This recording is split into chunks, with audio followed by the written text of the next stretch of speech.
Yun, magandang hapon.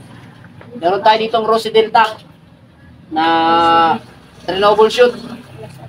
Ang problema nito, ayaw mag-start. Sabi ng may-ari, bago yung battery. So tinignan natin bago. No?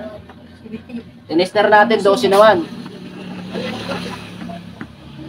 So yung problema ay talaga mag-start.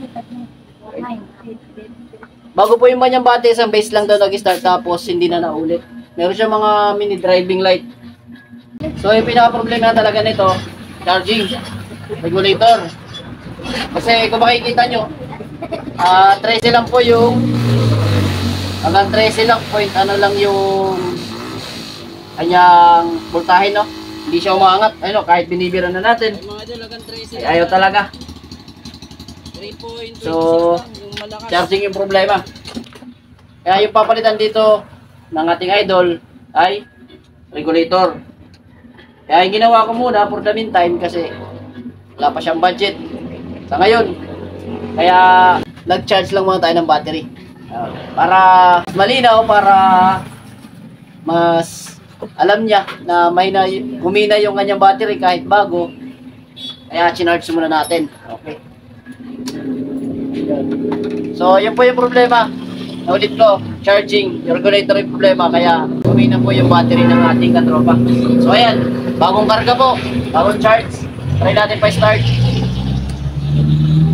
Start. Ito.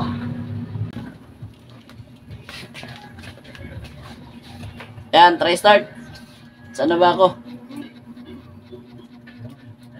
Hindi na nag-start. Yan! Kung gagano na ba?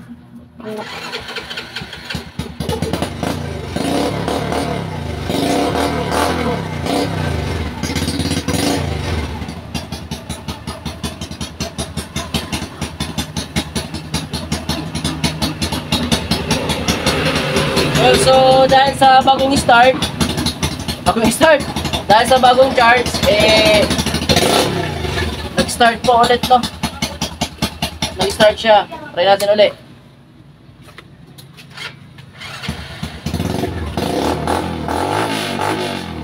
Right. So, di ko lang alam kung hanggang ilang start to makagamit yung tropa kasi yung karga nga sa kanyang battery, no, na galing ng regulator ay napakahina talaga. Yun. So, yun po yung naging problema ng motor na ito. Ayan. So, Delta, Rosy Delta. Charging po yung problema, kaya ayaw mag-start. Okay. So, pag napalitan na po ni tropa yung kanyang regulator, ayun, magkakarga na po ng maayos yan. Okay?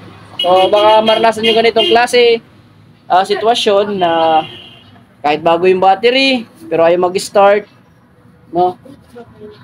Regulator, check nyo yung voltahe kung sakto nga ba yung pumapasok na kuryente. Okay? So, sana may natutunan kayo sa video na ito. Alright, so gusto na pagkikita. Paalam, bye-bye!